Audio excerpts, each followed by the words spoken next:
Bom, começa agora mais um Veranai Convida. Papo de hoje é um papo super incrível, um papo com três médicos especialistas, especialidades distintas, mas que fazem parte do núcleo de medicina sistêmica, uma clínica diferenciada onde esse paciente passa por todas essas especialidades. E a gente vai conhecer hoje o Dr. Samir Tuma, que é o CEO da clínica, nutrólogo e clínico geral. Seja muito bem-vindo, Dr. Samir. Muito obrigado, Carlos. É um prazer estar aqui mais uma vez. Prazer é todo meu. Dr. Carlos Prati, que é ortopedista, seja muito bem-vindo. Obrigado, Carlos. E o Dr. Lorenzo Scardini, que é psiquiatra. Como vocês podem ver, são três especialidades distintas, mas que se complementam. Então, vou começar pelo senhor. Dr. Samir, conta um pouquinho para mim. O núcleo de medicina sistêmica é um núcleo onde a gente consegue enxergar que essas especialidades distintas formam ali um time de sucesso. E me conta um pouquinho o que é isso. Olha, sempre existiu uma angústia Uhum. de ter um clínico de família, mas um clínico com melhor formação a serviço da população. Nós lutamos por isso nos anos 90, fundando aqui a Sociedade Clínica Médica. Bom, para tempos modernos, nós não podemos ter mais um clínico que faça parto, encana a perna, enfim. Precisamos ter um clínico de muito boa formação, que seja o gestor de um programa de saúde para você. Então, esse indivíduo, para nós, ele é valioso por quê? Porque ele é um indivíduo que vai inventariar todos os problemas de saúde num único indivíduo. O núcleo de medicina sistêmica partiu da concepção de que isso era muito importante e a população, ela fica, na realidade, limitada a dois serviços distintos. O hospital, onde se curam graves problemas, e você vai para lá e fica internado uma semana, duas, até mais se necessário, e o consultório médico, onde você vai lá e pega uma receita, passa na farmácia e vai para casa. Então, o núcleo de medicina sistêmica tem um corpo clínico. É Uhum. uma instituição intermediária entre esses dois Entre o polos. consultório e o hospital. Isso. E aqui nós temos ainda vários médicos, que daqui nós temos aqui exemplo de alguns dos principais médicos do corpo clínico, mas nós temos farmacêuticos, nós temos enfermagem, temos medicamentos complexos, temos fisioterapia, nutricionista, psicólogo, enfim, fonoaudiólogo, nós temos Fonoaudiólogo. todo um grupo de profissionais que podem atuar com um único indivíduo repetidamente até que você resolva o problema de saúde principal dele e ele conquiste uma qualidade de vida maior.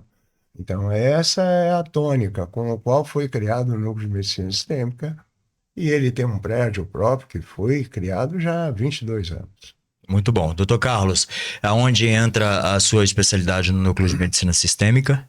Nós temos alguns carros-chefes lá no núcleo. Nós pegamos muitos pacientes com obesidade, paciente com dor, paciente com queixa de ronquiapneia. Várias queixas que inicialmente não são ortopédicas, mas que mais tarde a gente vai ver que esse paciente tem um algo a mais. O paciente que está com ronquiapneia, a gente verifica que ele tem sobrepeso, tem obesidade. E aí esse paciente tem uma sobrecarga em articulações e, eventualmente, justifica o motivo dele não fazer um exercício porque ele está com dor no joelho, Uhum. dor no ombro, tendinites, bursites e afins, e eu ajo em cima dessas lesões. E aí eu consigo melhorar uma parte desse paciente para que ele consiga fazer o tratamento completo com meus outros colegas.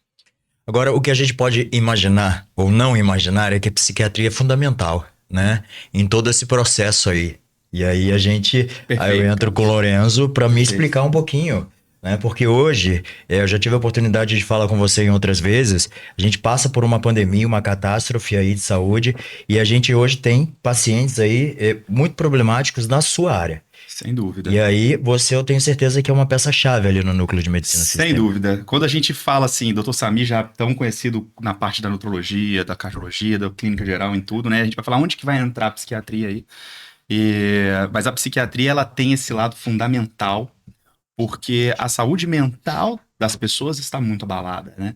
Então, a saúde mental, ela vai refletir diretamente na qualidade de vida do paciente. Então, o paciente que está ali não conseguindo se exercitar, não conseguindo se alimentar da forma adequada, ela também vai adoecendo. E o contrário também é verdadeiro. O Uhum. paciente que está o tempo todo deprimido, também não vai se exercitar. Então, a psiquiatria, ela entra de forma, assim, abrangente nesse meio, e eu acho ela fundamental para a melhora da qualidade de vida desse paciente. Tanto no paciente obeso, tanto no paciente ansioso, tanto no paciente com distúrbios do sono. Então, essa abordagem completa da psiquiatria, da saúde mental do paciente, é fundamental nesse conjunto de tratamento. Com certeza. E quando a gente fala de emagrecimento, que no caso o Dr. Samir, que é um especialista dos especialistas, a gente fala, e o emagrecimento tem tópicos importantíssimos, que é o sono, o exercício e a boa alimentação. Se o paciente não está com tudo isso em dia, com certeza não há esse emagrecimento e também não há hipertrofia,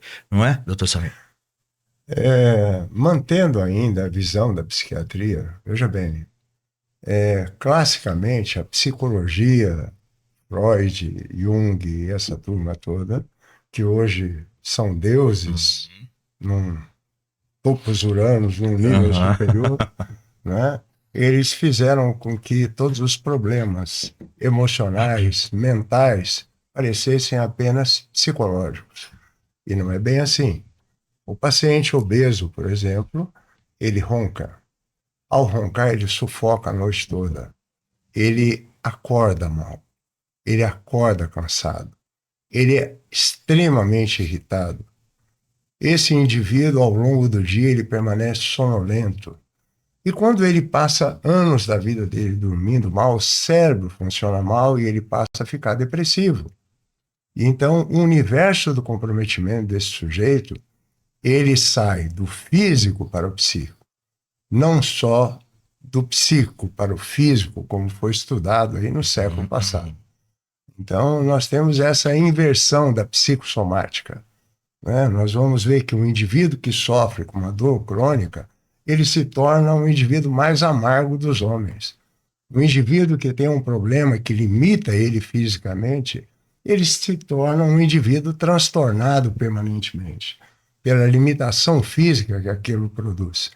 Então, a integração dos profissionais é fundamental, porque nós temos que abordar esse indivíduo e abraçá-lo em todas as suas manifestações de problema, e a nossa conquista maior é trazer esse sujeito para um equilíbrio. Esse equilíbrio onde ele viva bem, com bom humor, sem sofrimento, e de preferência magro, forte, viril, vigoroso, tanto homens quanto mulheres, porque isso é um status de bem-estar físico e mental. Bacana. Né? E Carlos, você sente também uma diferença de confiança do paciente no grupo. Você, antigamente, você perguntava para uma pessoa, você sabe quem é seu médico? Ela apontava, aquele é meu médico. Ela se sentia acolhida nele, independente de qual fosse o problema. Podia ser uma garganta inflamada, podia ser uma dor no pé, aquele é meu médico. Era o médico de família, da família, né? Era o médico dele. E hoje no grupo, nós temos pacientes que querem ser atendidos por um médico dele. Então, no grupo, ele fica conhecendo os médicos de todo o âmbito, mas ele tem uma confiança maior. Exemplo que teve recente, um paciente do Samir teve uma fratura. Doutor, eu quero você, mas o Samir não vai operar uma fratura. Então, este é o Carlos, ele é nosso acompanhamento. Comecei a acompanhar o paciente, fiz a cirurgia dele. E ele está muito feliz com isso, porque ele continua ali com os médicos de confiança dele e todos que estão ali te ajudando. Então, isso é muito legal. Esse é o time do Núcleo de Medicina Sistêmica. Agora eu vi um vídeo seu que fala sobre o Ibrahimovic, né? Que é o atleta. Eu preciso levantar esse assunto aqui. Como é que pronuncia? Ibrahimovic, que é um atleta que ele 6 meses... O que eu ia perguntar isso pro Samir agora, que muitos pacientes têm dores crônicas e remédios e não procuram ajuda médica, né? E aí você me falou que o Ibrahimovic conseguiu ficar 6 meses atuando ali no esporte dele, à base de remédios, e que depois ele fez a cirurgia no joelho. Ele não fez o certo, deixar claro. Ele fez errado. Mas é bom levantar essa polêmica, né? Assim, e ele não é comum também, não. Fez o certo pra quem? O Milan ficou Um atleta, Ele é atleta de elite, jogava no Milan, e ele tinha que conquistar um campeonato italiano que o Milan não conquistava há anos. Ele jogou com o LCA rompido, ligamento cruzado anterior rompido. Não treinava, joelho inchava, ficava fazendo remédio, infiltração, que teoricamente é ruim da pessoa. Só que ele ganhou o campeonato italiano e ele era fundamental ao time, mesmo com a LCA rompido. Acabou o campeonato, ele fez a cirurgia dele, se aposentou e deixou uma frase que é a seguinte: não tem um novo ligamento e tem mais um troféu na sala. Quem é que tá errado? E aí ele levantou essa bola aí, mas assim, não sugiro que façam igual. Foi difícil pra você convencer os seus pacientes que não. Porque quem gosta de futebol ficava falando, aí, doutor, ele jogou feio, por que que eu não posso? Eu falei, rapaz. Eu posso te falar quem complicado. faz igual.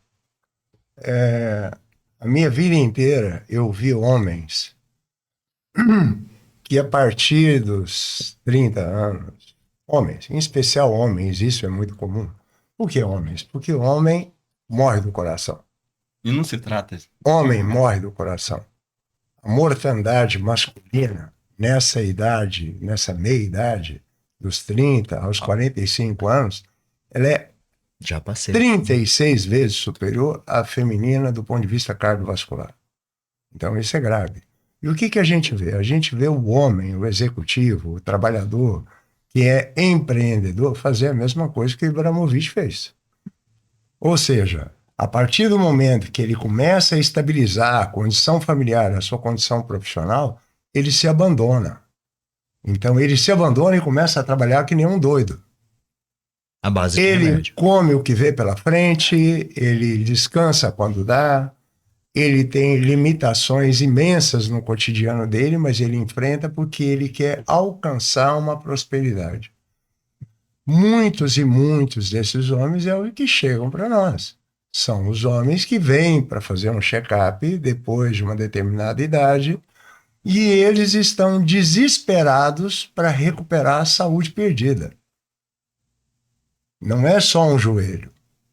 Ele chega até nós, muitas vezes, com um infarto, com um stent ou dois nas coronárias. Ele chega até nós, diabético, Ansioso. hipertenso, Todo roncando, dormindo mal, acordando mal, com disfunção sexual. Esse sujeito chega até nós em frangalhos. Só que agora ele é um executivo de sucesso. Ou seja, ele se deu e entregou a sua saúde por aquele período, consciente ou inconscientemente, em prol desse sucesso como profissional. Quer dizer, então, esse é o indivíduo que nós mais socorremos no nosso dia a dia.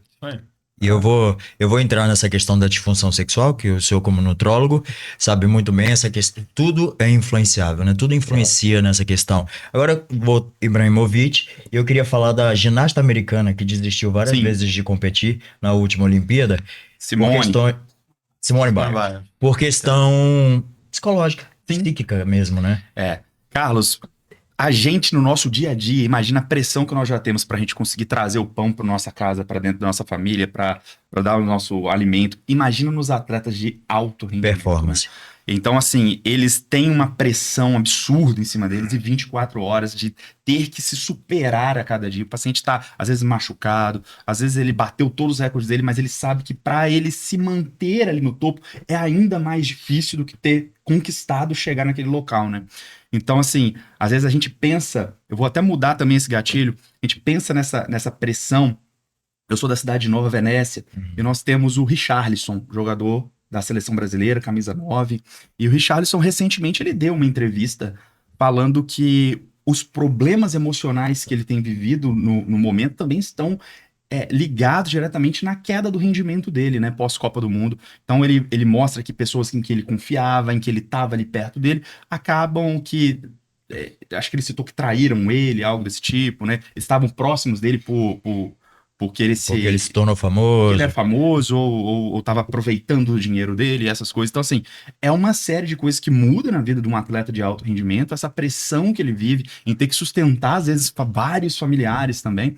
E muitas vezes esse paciente ele vai sucumbindo ali a essa pressão, essa ansiedade, vai deprimindo, perde rendimento, adoece.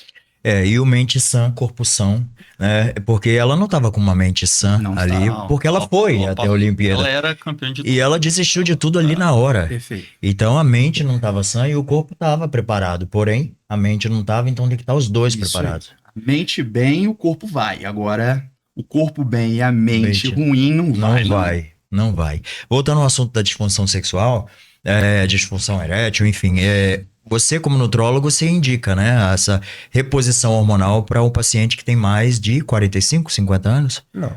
Não indica? Não. Só se precisar? Não. A visão da reposição hormonal masculina mudou radicalmente e a nossa rotina já não é essa há muitos anos, né? Andropausa não existe. Andropausa não existe. Isso é balela. O homem magro, forte, vigoroso, que se mantém ativo, magro, mantém produção hormonal indefinidamente, desde que não tenha nenhum esbarro, nenhum estrago, nenhum tumor no testículo. Então, andropausa não existe. O que existe? O que existe é que homens, à medida que engordam e desenvolvem distúrbio metabólico, a produção hormonal cai. Não existe homem com abdômen acima de 102 e produção normal de testosterona. Então não precisa nem de exame de sangue. Se você tiver uma fita métrica, você vai saber se a sua testosterona está boa ou não. Na barriga. Aí, Cintura. E a gente tá a falando... produção hormonal do homem se sustenta e mantém um bom nível de produção, que é acima de 580, 600. O nosso corte é 580 para a testosterona total. Ela só se mantém quando o perímetro abdominal é abaixo de 94. E a gente tá falando de homem magro, a gente tá falando de IMC, né? É quantidade de gorduras com Não falamos jamais em de IMC. IMC, você mesmo que é malhador, você sabe muito bem que IMC é irreal, não é? Então, se você calcular o seu IMC forte, Vai como dar você acima. vai dar acima do normal. É, porque o peso... Não leva em padrão. consideração a composição corporal. Também pedanciometria é um exame ruim, Ruim. falso. Quem gosta de impedanciometria fugiu das aulas de física do cursinho. Deveria lembrar que a corrente elétrica não procura o caminho mais difícil, procura o caminho mais fácil. Quando você coloca 2 eletrodos, um em cada ponta, a corrente elétrica passa pela pele, não passa pela intimidade do tecido. E qual é a melhor medição para A melhor medição é o conceito de densidade, que é a relação entre peso e volume. Então, nossos pacientes, eles são pesados e é feita perimetria de corpo inteiro toda semana durante um tratamento. Então, quando você tem redução de volume mantendo o peso, você aumentou a densidade. Aumentou o volume até baixando o peso, diminuiu a densidade. Então, gordura não é densa, gordura boia, igual o óleo na água. Osso, músculo, pele, cabelo, unha, sangue, tudo isso é a base de água. É denso e fica lá embaixo. Então, você, forte como é, você tem uma densidade corporal muito boa e um peso naturalmente bom. Então, o nosso parâmetro para o homem qual é? Perímetro abdominal. Então, se eu tiver um homem do seu porte com 80 quilos, 85 quilos, mas com 80 centímetros de cintura, meu Deus, o cara tá ótimo, tá maravilhoso. Né? Se você bota no IMC, vai dar lá em cima. Então, isso é balela. Isso Então, não serve balela, pra já nada. foi, mas a época já é Era um muito... parâmetro. Era um parâmetro. Assim, Mas eu sempre você achei que usa tava ele- alto mesmo, era uma coisa... Esse- Porque se você for o índice forte, de vai dar- massa magra sendo maior, você soma ali no Veja IMC. bem, isso não é uma Paciente controvérsia. brevilíneo sempre vai dar alto, por exemplo. Isso é uma controvérsia que para nós nunca foi motivo de dúvida. Uhum. Né? Então, a impedanciometria e os impedanciômetros são um produto de venda, só isso. Mas o trabalho mesmo é pesar e medir seriadamente, avaliando a evolução. E até quantos anos, ou a partir de quantos anos o homem começa a não produzir mais massa magra, não ter mais massa magra? Veja bem, ele não vai produzir massa magra se ele tiver algum defeito. Então, veja bem, às vezes ele se alimenta bem, mas o aparelho digestivo é ruim. Então ele não consegue levar a proteína que ele come para o sangue. Se ele não consegue levar a proteína para o sangue, ele vai perder massa magra, mesmo que ele tenha o hormônio em dia. Uma vez esse alimento no sangue, eu preciso de energia proveniente do metabolismo. Então eu tenho que ter queima de combustível, açúcar, gordura gerando energia. Eu tenho que ter meus hormônios em dia, porque eles são os engenheiros que vão pegar energia, matéria-prima e construir estruturas no meu corpo. Eu preciso ter um sono decente, porque a construção e a reparação ocorrem durante o sono. E eu preciso ter treino. O treino tem que ser compatível com a minha finalidade.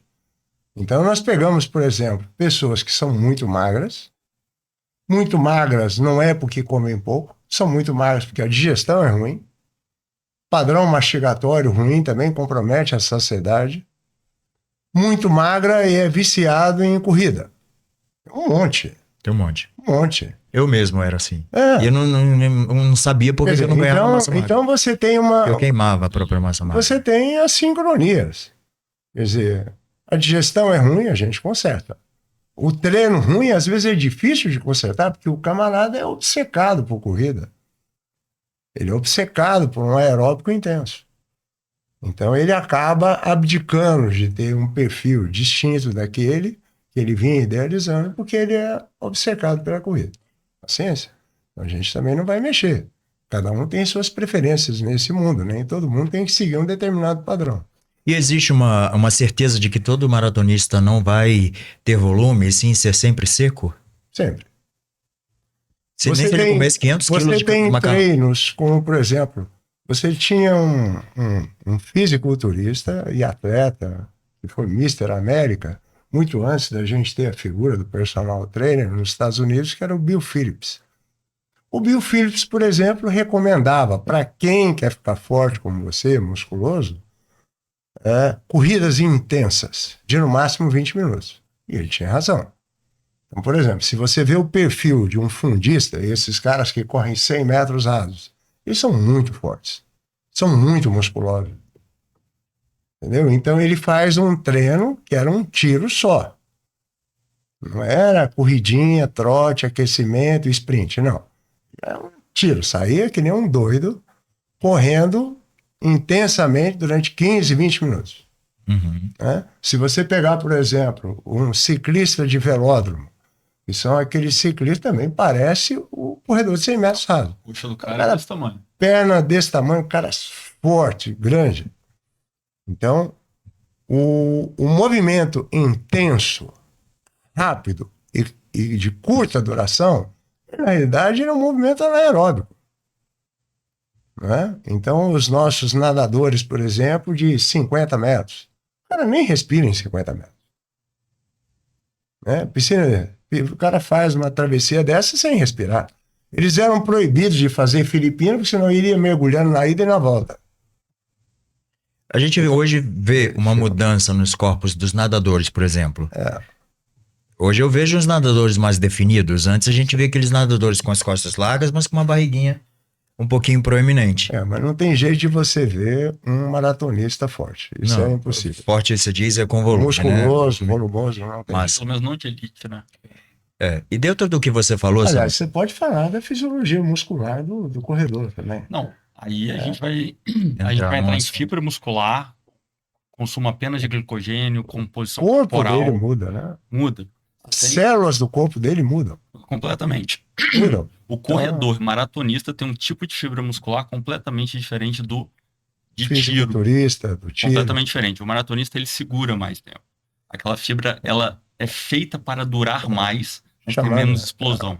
Isso. E vice-versa. No corredor de curta distância, você tem uma fibra muscular que vai gastar o glicogênio todo de vez e vai explodir.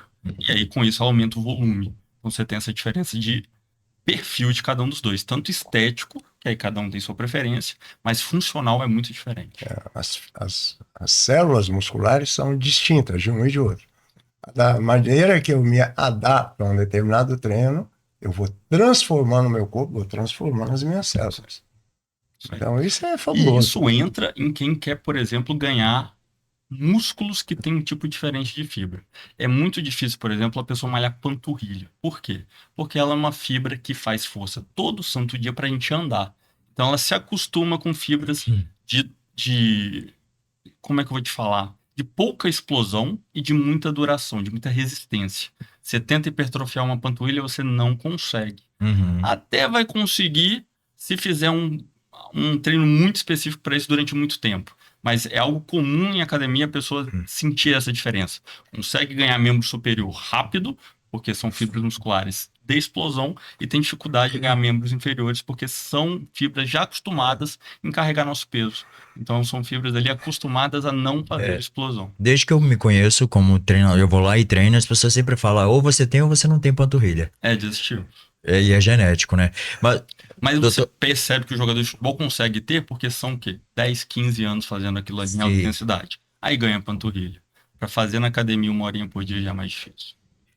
Dr. Samir falou sobre vários assuntos aqui que me trouxeram o que eu li hoje sobre a Kim Kardashian, eu vou trazer para a mesa, e aí vem a polêmica um pouco, que é sobre a digestão, ou seja, tem vários fatores que faz com que aquele atleta ou aquela pessoa comum queira ganhar massa muscular, ou emagrecer, ou melhorar o sono e tal. Esses vários fatores, hoje eu li uma matéria, na verdade eu não li, gente, o Carlos trouxe essa matéria pra gente, e aí é uma matéria questionável, onde os médicos questionam, onde ela diz que a ressonância magnética, ela descobriu que é um exame completo, que ali você pode saber de várias questões, né?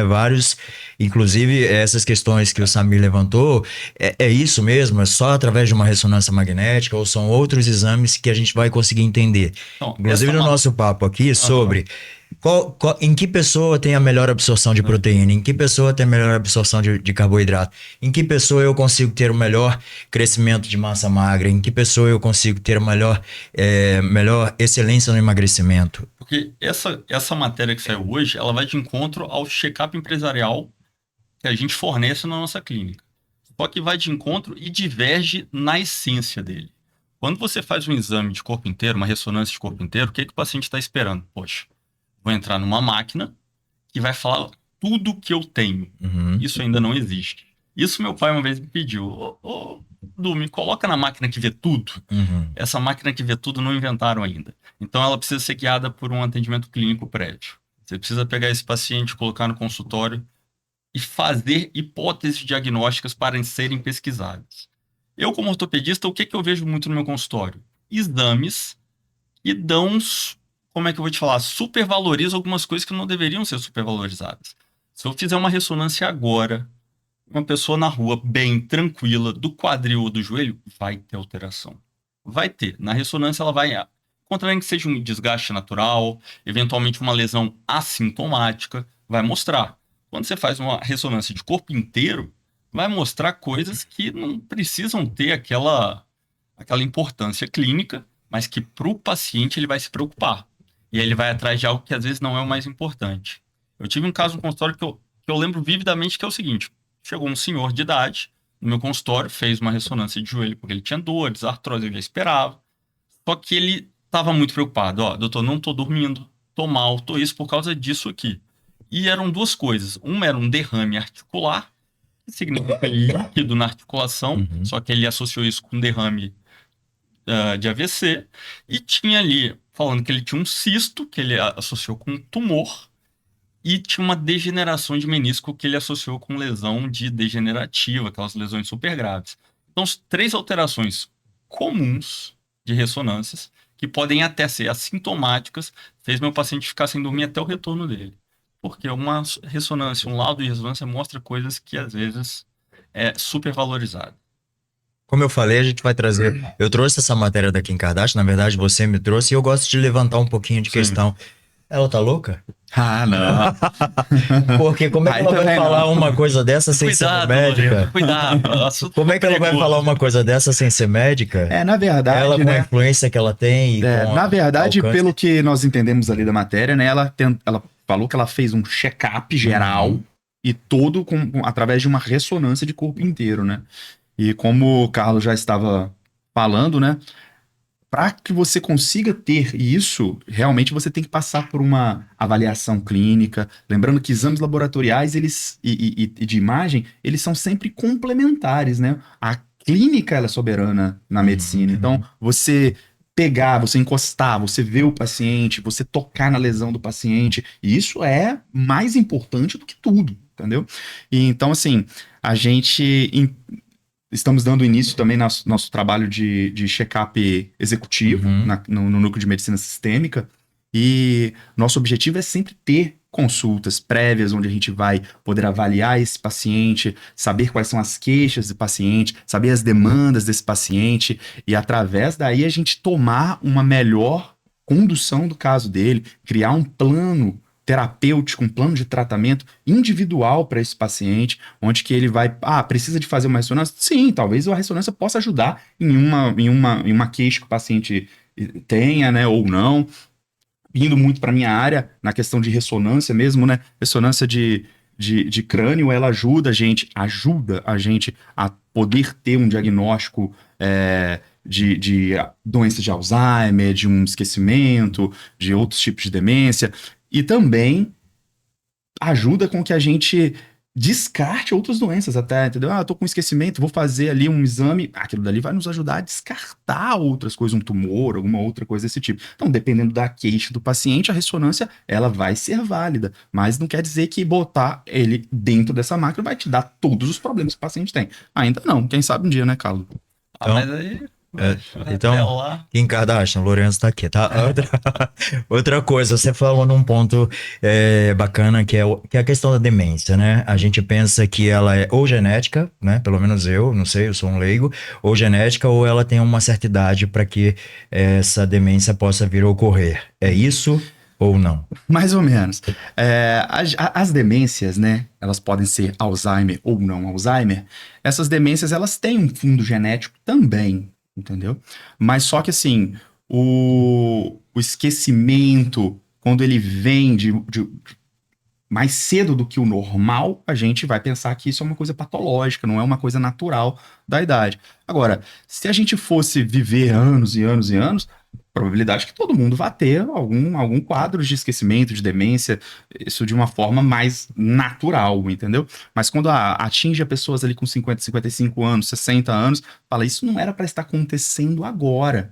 Então a gente precisa de estar investigando, tem medicações que podem ajudar, entendeu? E não a reverter, mas amenizar o quadro, a prolongar a qualidade de vida desse paciente por mais tempo, né? Então a gente tem que estar sempre muito atento. Agora, garantir que é uma coisa natural ou só genética, também não dá para garantir, mas ela tem um fundo genético, sim. O senhor conseguiria complementar a questão da demência? Bom, quando aparece alguém com perdas de memória, já se fala logo em Alzheimer. Alzheimer é uma doença muito específica. Essa doença específica é o acúmulo de uma proteína estragada no seu cérebro. Essa proteína não está estragada por qualquer coisa, ela está estragada pela glicose em excesso no cérebro. Então a gente chama de uma proteína glicada. Quem costuma fazer exame para diabetes costuma fazer hemoglobina glicada. Hemoglobina glicada é uma hemoglobina, que é uma proteína do sangue, estragada pela glicose. Então já se aventou, inclusive, nomear o Alzheimer como diabetes tipo 3, ou diabetes cerebral. Então, existe essa relação. Você pode ter demência por múltiplos infartos.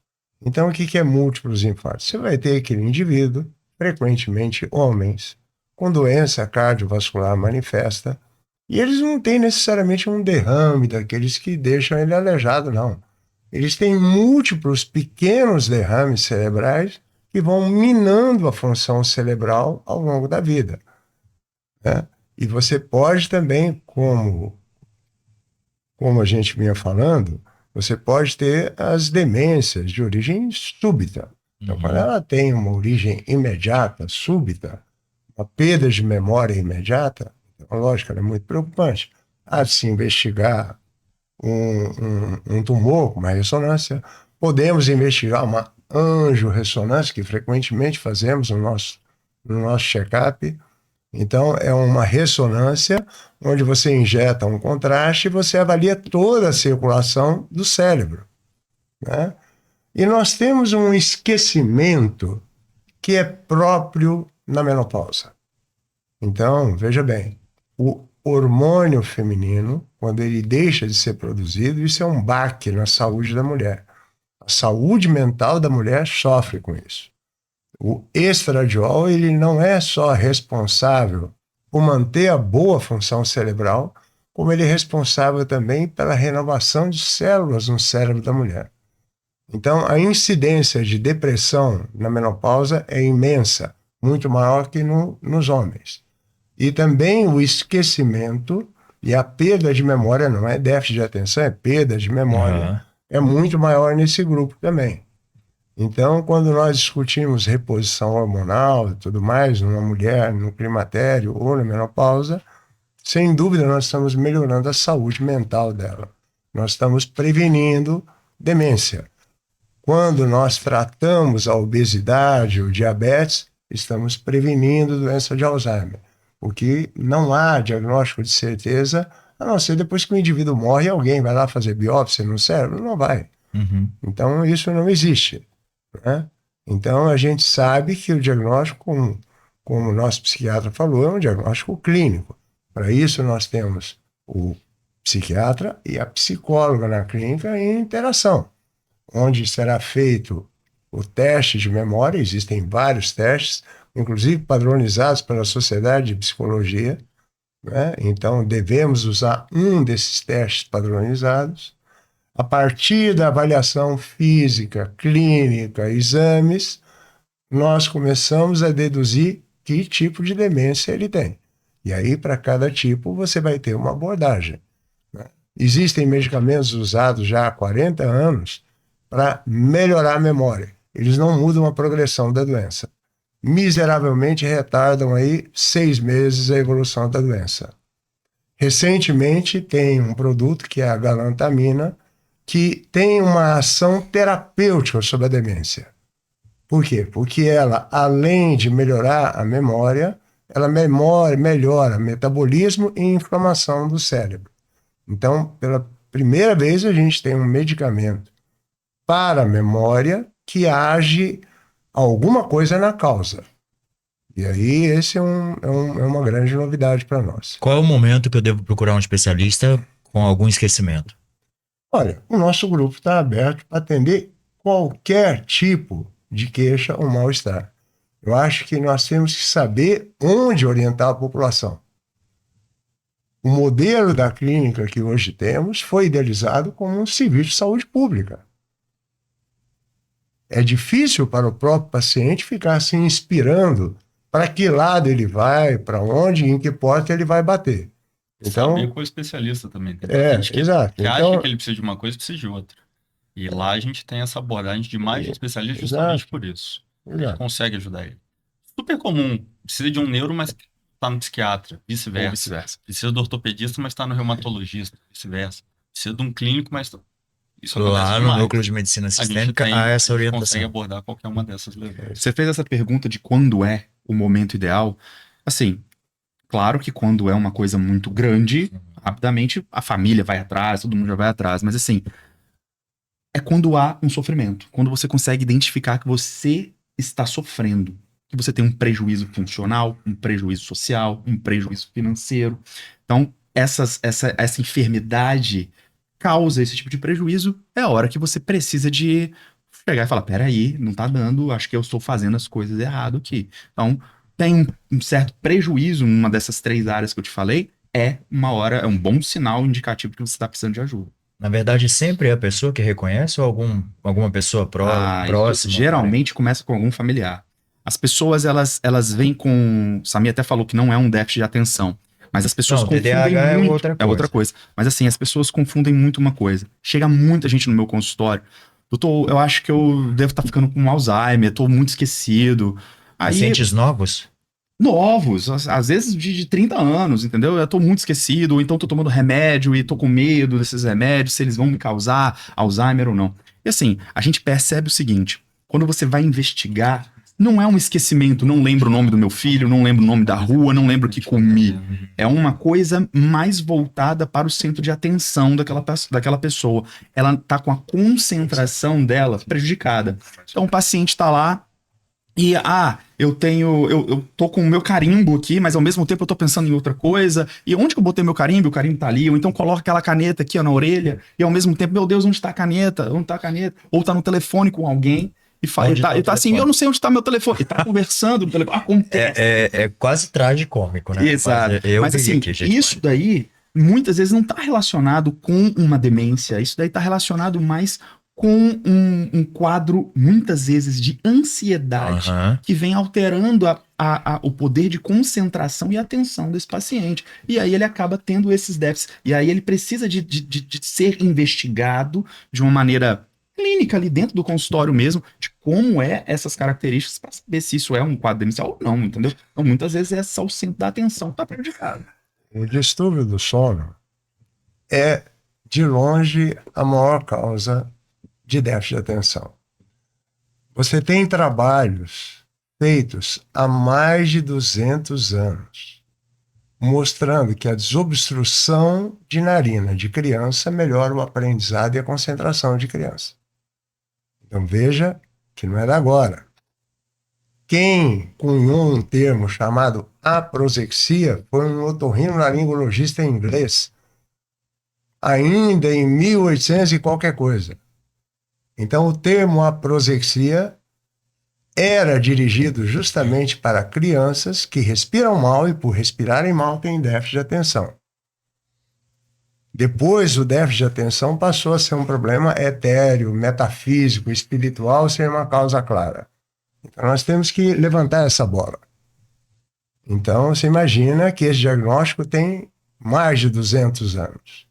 Quer dizer, Freud, a psicologia foi tão impactante na vida das pessoas que esqueceram que existe um mundo terreno que provoca problemas mentais. Então, isso foi cunhado pela neuropsiquiatria dos anos 90, onde a gente voltou a entender que o cérebro é um órgão como o fígado, como o rim. Se ele adoece, a cuca funciona mal, né? Os nossos pacientes com ronco e apneia, eles são eternamente cansados. Então, ele fecha a objetiva dele para aquilo que é muito importante e que é muito relevante naquele momento, do ponto de vista emocional, e o que não é importante, ele espalha, ele larga de lado. E se alguém insistir, ele explode em ira e raiva. Então, o déficit de atenção, muitas e muitas vezes, está ligado ao mau padrão respiratório. Não é à toa que a yoga, a meditação, então, ela é focada em padrão respiratório e atenção. Você, para desenvolver sua atenção, você tem que trabalhar padrão respiratório, padrão postural. É o que a gente faz com o paciente com ronco e apneia, com a criança respiradora oral. Então, esses são objetivos de tratamento frequente ali na clínica. Perfeito. E eu consigo perceber e entender, já tive com eles outras vezes, que o núcleo de medicina sistêmica tem essa parte completa aí, onde você falou uma coisa muito interessante, uma questão muito interessante. O paciente às vezes vai procurando uma especialidade e é outra, né? Um neuro, um psiquiatra, um psicólogo ali, tá tudo na mesma área, digamos assim, né? E aí, qual é o caminho, o paciente, através de que ele consegue descobrir? Passando por um especialista ou um exame específico? Quando esse paciente está em outro local, costuma ir num clínico, esse clínico faz um rastreio e encaminha ele para as especialidades necessárias. Nosso carro-chefe lá na clínica é o SAMI. Então, quando o paciente entra direto pelo SAMI, pela clínica médica por uma queixa tal, ela vai ser rastreada e vai ser guiada aos especialistas de origem. E tem os pacientes que já vêm para o especialista. O paciente que se machucou, caiu, ele vem direto para mim mesmo. E a partir daí, se eu precisar, por algum motivo, dos meus colegas, eles vão para esses colegas. E eu quero puxar um gancho sobre isso, sobre o paciente que vem, na verdade, pela primeira vez, com justamente o objetivo de descobrir algo que está acontecendo há muito tempo com ele, com aquela queixa, com aquele incômodo, que é o que a gente faz na clínica, que é o check-up empresarial. Check-up executivo, que a gente chama. Como é que funciona isso? O paciente vem pela primeira vez porque está com a queixa tal. Ele vai primeiro... Qual é a maior queixa lá?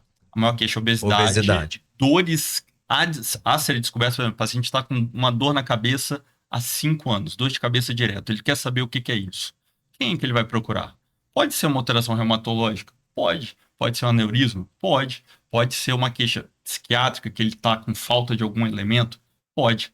Não sabemos de início, esse camarada quer ver tudo. E ele pode estar fadigado. Como o Samir mesmo disse, pode ser aquele empresário que já doou a saúde dele em prol do sucesso profissional. Estressado. Exatamente. Agora ele quer, cara, vamos lá, vamos nos olhar com carinho. Então ele vai primeiro para uma consulta com o SAMI, vai fazer esse rastreio. Esse paciente, a partir daí, é feito toda uma lista de exames que eles são necessários, e realmente é um check-up completo, não só ressonância, ou não só exame laboratorial, ou não só isso. Feita a lista, ele vai ser encaminhado para o nosso hospital de referência. Lá nesse hospital, nós vamos colocar um dos médicos da equipe acompanhando esse paciente o dia inteiro, porque ele vai fazer todos os exames necessários em 24 horas. Então, se ele entrou às 5 da tarde hoje, às 5 da tarde do dia seguinte, ele vai estar de alta, com todos os exames na mão, todos os laudos, e vai retornar ao nosso núcleo para avaliação de todos os especialistas necessários. Então, esse camarada tinha uma dor tal, eu vou avaliar ele nessa dor. Ele tinha uma queixa tal, vai ser avaliado pelo Lorenzo, pelo Lincoln, pelo Marcos, pelo Vitor Hugo, pelo Sami, pelos profissionais não médicos também, fisioterapeuta vai avaliar, o fono vai... Enfim, acabou essa avaliação, é feito todo um plano de acompanhamento com ele. Afinal, nada que ele tem vai ser resolvido assim. É feito esse plano e ele vai retornar com nós mais vezes. É um processo. É um processo. Sim.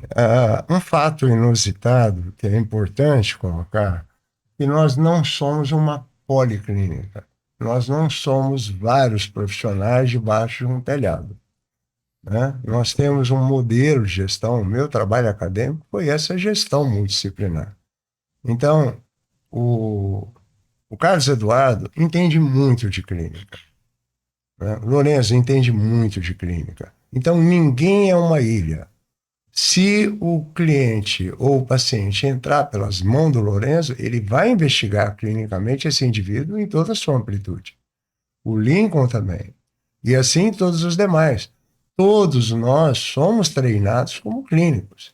E aqui tem residência, tem time especialista, até todo mundo. ortopedista. Todo mundo.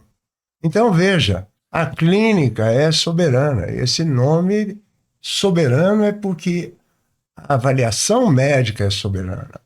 O médico tem que reconquistar seu espaço nesse universo, né? E o ato médico mais precioso que tem é o ato da investigação. É de conversar, é de botar a mão, é examinar e deduzir o que está acontecendo como um detetive. Então, esse ato médico tão soberano, tão honrável, todos nós estamos aptos para exercer e todos somos preparados para exercer, né? Então, eu não vou ficar aqui assumindo o papel de quem vai atender todo mundo. Isso é uma besteira. Todos são igualmente competentes. O Lincoln, que vocês vão ver daqui a pouco também, um clínico de mão cheia. Todos competentes. Todos são competentes e todos, para fazer uma especialização, passam por uma residência de clínica médica. Então, aqui nós resgatamos isso. E isso aflora novamente na mente desses profissionais. Nosso papo está muito bom. O Veranai Convida traz especialistas aqui para a gente falar um pouquinho sobre diversos assuntos que lá no Núcleo de Medicina Sistêmica aborda também. Então, a gente está terminando. Queria as considerações finais, saber se ficou faltando alguma coisa. A gente depois vem com o Lincoln para ter mais um papo aqui. E aí eu queria saber, Lorenzo, quais são as suas considerações finais para isso? Que eu acho que, pegando o gancho do que o Dr. Sami acabou de falar, essa questão de todos estarem preparados para receber um paciente, caso não chegue até ele, que é, né, como o Carlos falou, o primeiro a ser procurado, chegue para você. Sim, pois é. Cada um de nós é uma porta de entrada, né? O paciente que vai chegar lá com um quadro de depressão, ele vai provavelmente bater com ansiedade, depressão, isso. qualquer coisa. E quando ele chegar, eu vou já fazer a avaliação e vou começar a investigar. O paciente, por exemplo, chegou e também, além do quadro depressivo dele, está há muito tempo com um relaxo muito grande em cima do seu corpo. Está acima do peso, não está conseguindo se cuidar, não está fazendo atividade física, está se alimentando mal. Então, assim, naturalmente, o tratamento da psiquiatria vai ser necessário, mas ele também já vai ser encaminhado para os nossos colegas profissionais que vão estar cuidando da parte de esporte, de exercício, de nutrologia desse paciente, entendeu? Então, assim, nós somos cada um uma porta de entrada e uma maneira de começar o tratamento, né? Muitos vão chegar pela parte da clínica com o Dr. Sami, mas nós estamos ali também abertos a receber esses pacientes e começar já a integrar eles no nosso núcleo de medicina sistêmica como um todo. Isso porque a gente tem um outro assunto aí muito importante que são os distúrbios alimentares, né? E aí, assuntos esses Já que entra junto. já entra juntos, são muito... E isso é uma coisa legal também, porque assim, muitas vezes o paciente ele fala assim, eu não vou ao psiquiatra porque as medicações da psiquiatria fazem a gente inchar, ganhar muito peso. Cortisol. Então, As pessoas- não cortisol, mas tem muitas medicações ali que fazem um ganho de peso importante. Então assim, eu acho que talvez o nosso diferencial é que a gente, além de estar olhando para a enfermidade, nós estamos olhando para isso também. A gente está com cuidado com o paciente como um todo. Não só ali na enfermidade, mas nele como um todo. Não adianta eu conseguir melhorar a parte mental do paciente, fazer ele ganhar 30 quilos, 40 quilos em um tratamento de 6 meses, entendeu? Então a gente precisa estar olhando isso como um todo, isso é extremamente importante e acho que é por aí. Mente sã, compulsão. Não é isso? Isso aí. Doutor Carlos, considerações finais, assim, núcleo de medicina sistêmica, você brincou aí, o ortopedista é importante? É importante. É porque na medicina dizem que o ortopedista e a clínica eles não se batem. São muito separados. Imagina. Mas eu fui clínico 5 anos antes de entrar na ortopedia, Aham. deu pra ver aí a diferença dos dois mundos. Então, assim, independente de qual seja o médico que ele vai ser atendido no núcleo, vai ser bem atendido.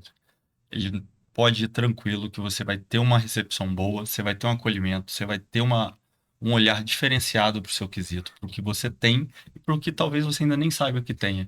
Então a gente consegue te ajudar. Isso aí, esperamos todos lá. Doutor Samir.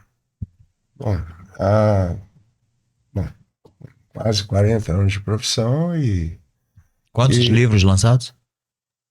livros 2. 2. E nesses 40 anos, sem dúvida, se alguma coisa a gente ganha ao envelhecer, são clientes e pacientes, né? Então, sem dúvida, foram muitos anos, muitos pacientes passaram por nós, né? Então, e muitos confiaram a mim a sua saúde, o seu bem-estar. Muitos vêm de longe também. E hoje nós temos a oportunidade de atender pessoas que venham de longe. Então, pode fazer uma consulta à distância. A partir dessa consulta, tópicos importantes da sua saúde serão avaliados. E aí, numa visita à Vitória, podemos fazer todos os exames, como o Carlos Eduardo falou, em 24 horas. E ali, num prazo pequeno, podemos ter um plano de ação. Então, sugerir um tratamento adequado, sair dali não simplesmente com instruções vazias, mas com um rumo a ser tomado e um acompanhamento a ser feito. Mais importante para nós é que todos nós, independente da doença ou do problema, a finalidade para todos nós é a mesma. Nós temos que atingir um estado de saúde que não seja só físico, mas físico e mental. Não é esse saúde físico e mental vago. Existe um ideal de boa função, onde o indivíduo esteja magro, forte, vigoroso, quer homem, quer mulher. Hormônios em dia, respiração bom, sono bom, alimentação boa. Então, veja bem, nós nos guiamos pelo prazer. A partir de um tratamento como esse, nós queremos o prazer, mas queremos o bem-estar também. Então, nós temos que começar a aprender coisas. Então, um tratamento bem feito também ensina coisas. Então, eu espero que quem procure o núcleo também se aprimore, tenha uma experiência educativa na vida de vocês e leve isso para casa. Então, nós queremos tratar o indivíduo e disseminar esses bons cuidados. Então, quero agradecer os três pela presença aqui no Veraná Convida, o podcast, e dizer para vocês que o papo sobre o núcleo de medicina sistêmica continua aqui. Eu vou trazer o Dr. Lincoln para a mesa e a gente vai incluir mais uma especialidade aqui no Veraná Convida para continuar falando de saúde. Se você se identificou com esse vídeo, é só clicar, bater o sininho aí, indica para alguém, manda a setinha pro seu amigo, que eu acho interessante a gente entender que a gente precisa ser saudável. Não existe dor que não precisa ser investigada. Não existe nada que seja fora do seu... que você esteja trabalhando com dor ou fazendo alguma coisa com dor ou com alguma coisa que não seja normal no seu corpo e você não precisa investigar. E o Núcleo de Medicina Sistêmica está aqui e o papo continua no próximo. Vamos ver, Veraná Convida, fica por aqui.